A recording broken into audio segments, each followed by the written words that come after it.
Morning, folks. Yeah, it's me again. The day has finally come. We're going to start filming some of the climbs that I do around the Carbondale area. And today we're going to do my favorite climb of all time, and that is the Dundaff Loop. That's where I'm going to climb up to the top of Dundaff Street and then ride down the Owego Turnpike on the other side into Simpson. And then if all goes well and the weather holds, maybe even do it twice. The Dundaff Street climb is 4.2 kilometers long. It's about 250 meters from where I'm standing now up in that direction. And it's a category 3 climb according to Strava. Maybe later on in the video, if we have time, I'll explain how Strava calculates the different categories. Anyway, I'm at the Carbondale Area High School right now, just warming up, and the start of the climb is about maybe 2 or 3 kilometers from here. So stick around, this should be an interesting day. Okay, we're just about to start the climb now. And like I said, it's 4.2 kilometers long. It's a 250 increase in elevation, and I'm hoping for a slight decrease in temperature at the top. Right now it's 23, 24 degrees, somewhere in there. It's very humid, which makes it already too hot. But hopefully it'll be a little bit cooler at the top and we'll have a nice cool ride down the other side. So here we go.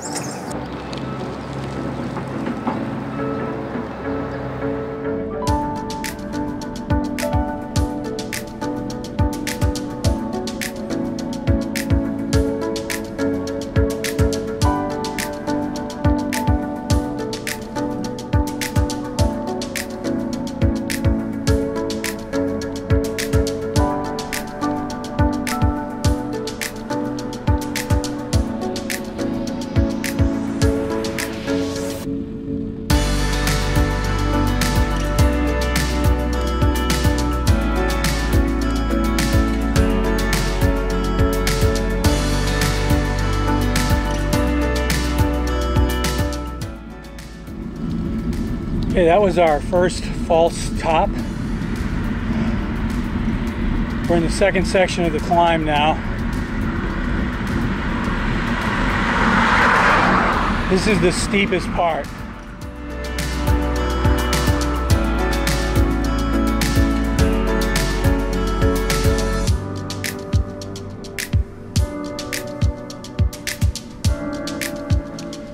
This is a bad sign. Just started to rain.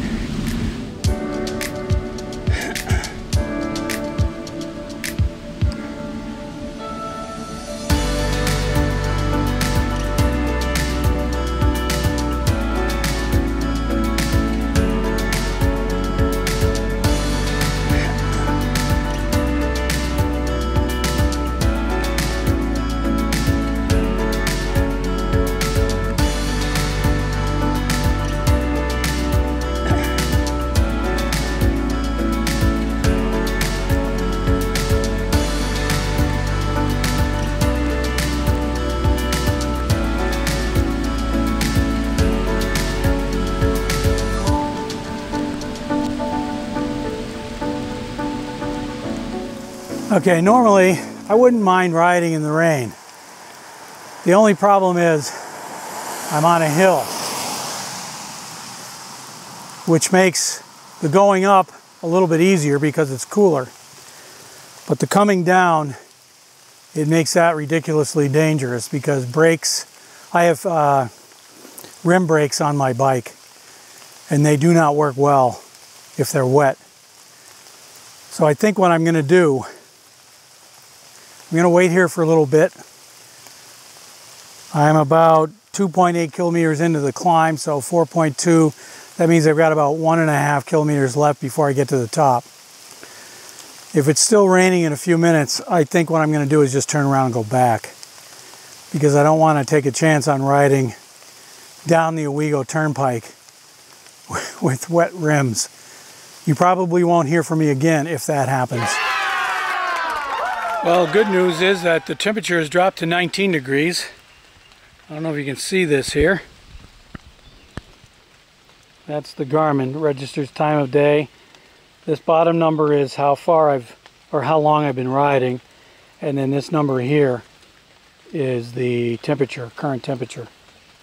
This is the current lap. This is from the bottom of the climb, 2.87 kilometers so far. I'm stopped, so the grade is 0, and of course the speed is 0. Okay, the rain is just getting heavier. So I'm going to turn around and go back downhill. Hopefully my brakes will make it down to the small area that I've already climbed.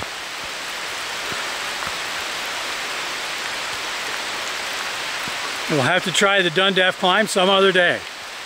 Maybe later on in this video, or after this,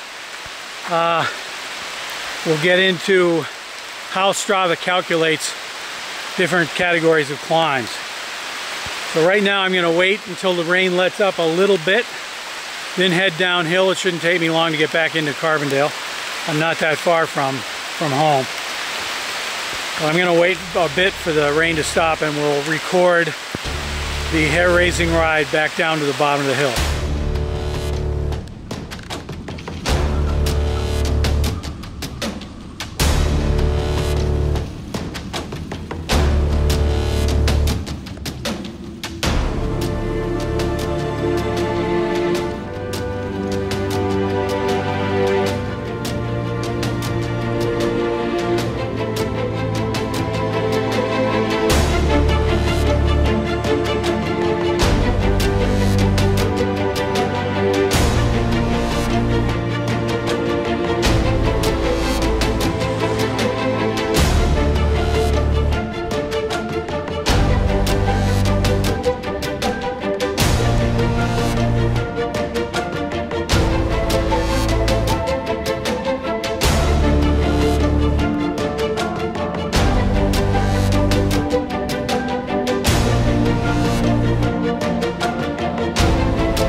And I'm back.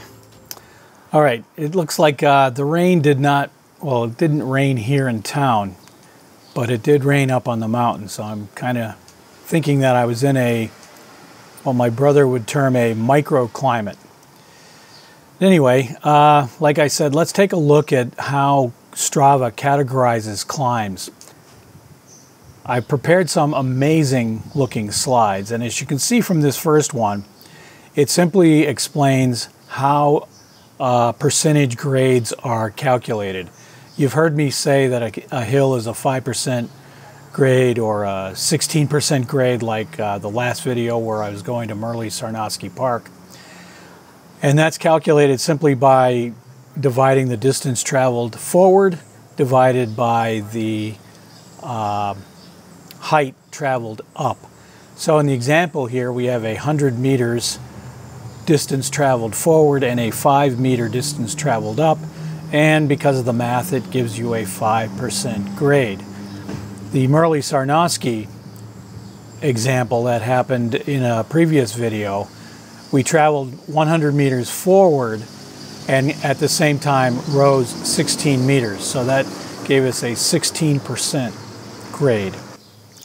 The next slide explains how Strava actually categorizes climbs. In the Tour de France, you have a category 1, category 2. You hear them talking about that all the time, and you might wonder where that comes from. This is where it comes from. It takes the length of the climb. In case of the Dundaff climb, as the example I've used here, is 4.2 kilometers long, times the average grade, which according to Strava, the average grade of the Dundaff climb is 5.7%. So it's meters times average grade, and you get a number. So it's 4,200 meters times 5.7, and it gives you a number of 23,940. And over on the right-hand side of the chart, you can see that anything greater than 16,000 but less than 32,000 is a Category 3 climb. So that's where the categories come from. The hors category is a French phrase. It simply means above category or without category, and those are really long, steep climbs. If there are climbs like that in Pennsylvania, I'm not aware of them. I hope I don't run into any of them. But as far as I know, I've never actually gone up a HC climb. And I've only ridden one Category 1 climb, the highest or the toughest possible, according to the chart here. And that was the Bukit Fraser climb in Malaysia. That climb is 40 kilometers long, and the average grade is 3.5 to 4%. So it ends up higher than 64,000, and it's just below 80,000, I think. I haven't done the math on that. But if you look it up, Bukit Fraser, you'll find out that it's a Category 1 climb in Malaysia. Anyway, that's it. I'm going to save the Dundaff climb for another day when the weather's a little bit better. And I don't know if I'll make another video about the Dundaff climb. I mean, you saw pretty much what I was going to do on it anyway, get on the bike and ride uphill. So the next climb might be the Owego Turnpike, coming down or going up. Coming down videos, I think, are a little bit more exciting than the going up videos because everything happens faster. Anyhow, thanks for watching. We'll see you next time.